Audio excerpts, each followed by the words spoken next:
Sa atong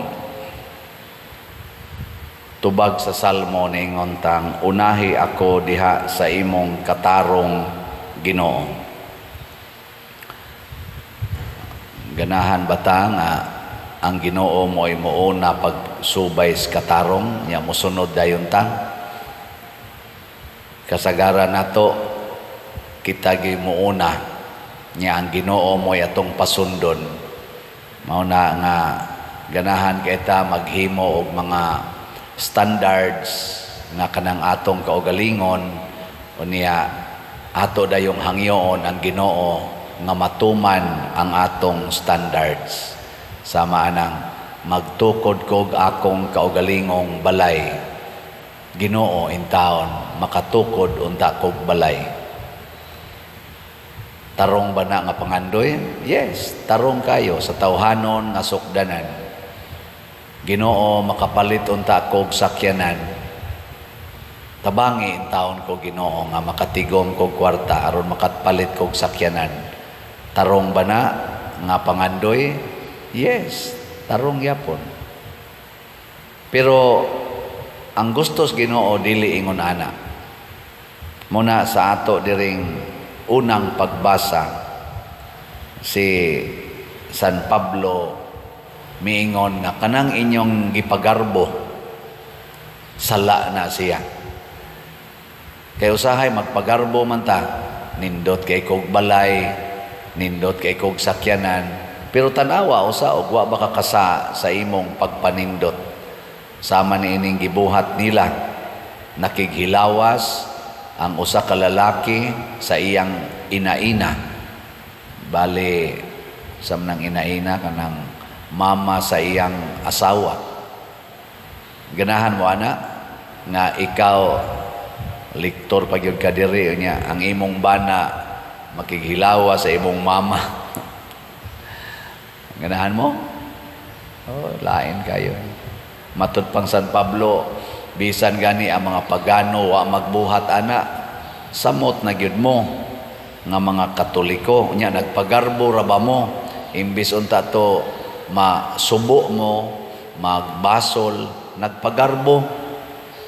Kita bitaw karon kaning atong mga decisions kinabuhi, labi na dinis atong nasod, murag gakuan baga sukwahi ay sa makauna laghimog desisyon nya makahimo na ganig desisyon, gara kayo nga na-implementar gyud ang iyang gusto nya nigabot na sa laing administrasyon, katong iyang gusto tumbaho na sad to sa desisyon na sad sa bagong administrasyon nya mao na siya palit-palit lang, lain na sa imo puli, tumbaho na sad. Bisan gani kitang dinisimbahan kaming mga pari,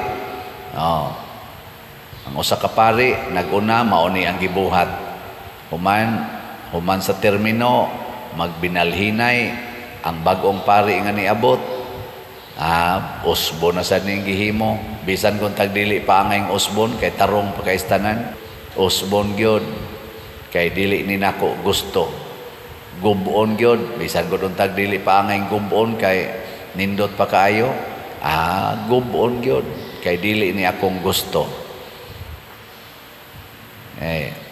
Sa ato sang pamilya, ang bana o ang asawa magkatrukis pod ang mga desisyon ngano man, kay ang gustos bana iyag yung ipatuman, ang gusto sa asawa iyag yung ipatuman, ang resulta magsigig away. Mao na ang atong Ginoo nangutana, unsa may maayong buhaton, ang pagdaot ba sa kinabuhi o ang pag-ayo? Ang pag-ayo ba sa sakit o ang paghatag bag sakit? Unya kay ang mga tao nga na iyang gipangutana, ang mga leaders didto naa may kalagot niya, bisan pa ang gibuhat ni Kristo para sa kaayuhan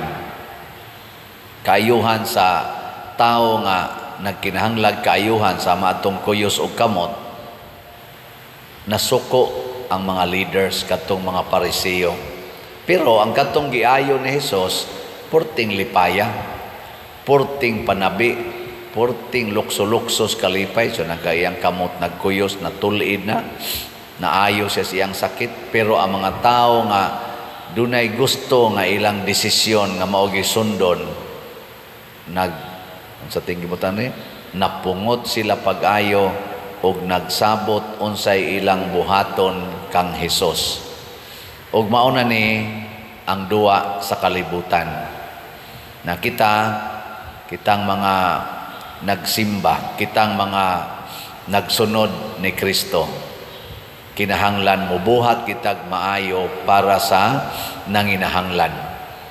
Dili ta mo buhat og maayo para sa magkinahanglan.